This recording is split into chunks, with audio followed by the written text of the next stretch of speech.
So I just had one of the most maddening conversations ever with a conservative person.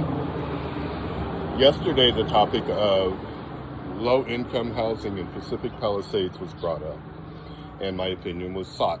So I said I don't know enough about it, so I decided to do a little research.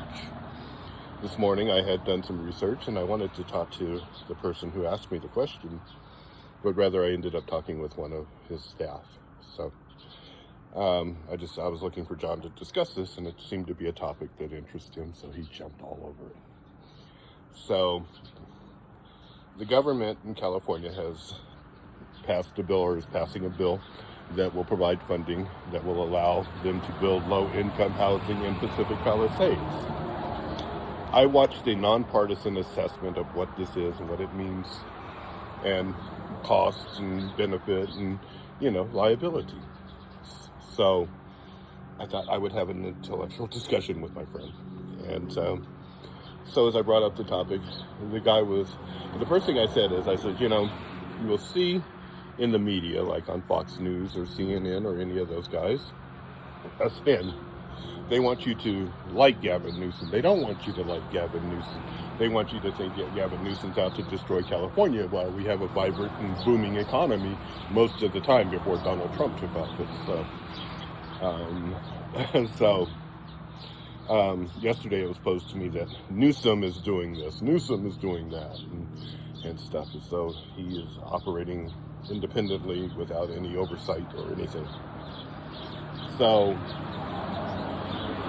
after hearing a rational view of all of that, I thought I'd have that covered. Anyway, so my friend, the first thing he says is, well, why in Pacific Palisades? That's going to drive down property values there. I said, well, the first thing I did was I thought about what John told me yesterday, the gentleman told me yesterday about, they want to build, the way he made it sound, as though they were going to completely populate the entire area of Pacific Palisades with this low-income housing. Okay. Well, Pacific Palisades encompasses an area of 24 square miles, 24.7 square miles. I would be surprised if they built 1 square mile worth of low-income housing, which, of course, is going to provide jobs, right, for the construction workers, and it's going to provide tax revenue, and it's going to provide people in the community jobs and a place to spend their money, and increase the tax base there too. It's a bigger picture. Well, all he could see was the negative. Well, the decrease in property value, and what happens when these people default on these low-income homes, and so negative, such a negative response. And I really feel like it's based on media, and also based on environmental elements. The people he's surrounded by, these very hardcore Trump-supporting, Elon Musk, Doge-supporting people. Using the word people. It's just maddening to try to have a conversation with a right-wing person who has such a negative view as dictated to them by the media that they watch and the information that they receive and how they receive it. It's really hard to be around these people sometimes. I was really lucky last week. I had some business down south, and I was able to go to San Diego for a couple of days and to leave this area, which is predominantly Trump, MAGA kind of people. So, I don't know, just wanted to share my thoughts on that one, because it's just crazy talking to these people. Why do I even try?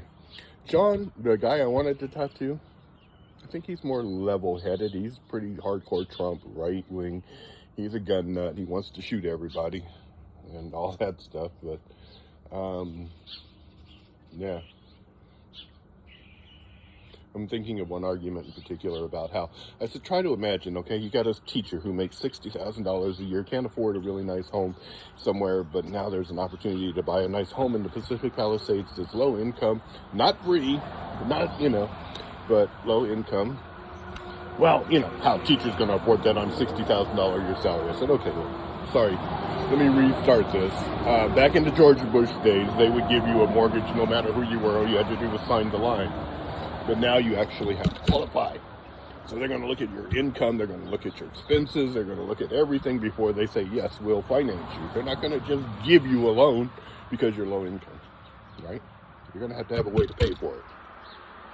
Yeah, but what happens when those people lose their house, he says. I says, well, people lose their houses who aren't low income. It's the same thing.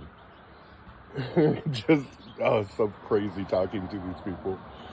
Yeah, it's going to get boarded up and gang members are going to use it as a hideout and da-da-da. I'm like, well, you know, your view of life is pretty negative, pal. Everything is down, negative, bad. But, you know, in the meantime, people who make a limited income but provide like critical services like teachers and people who, you know, just have regular jobs who aren't high income earners need a place to live too. Why not Pacific Palisades? If they've got the room, they want to build something nice there for people to have a nice home. What's wrong with that?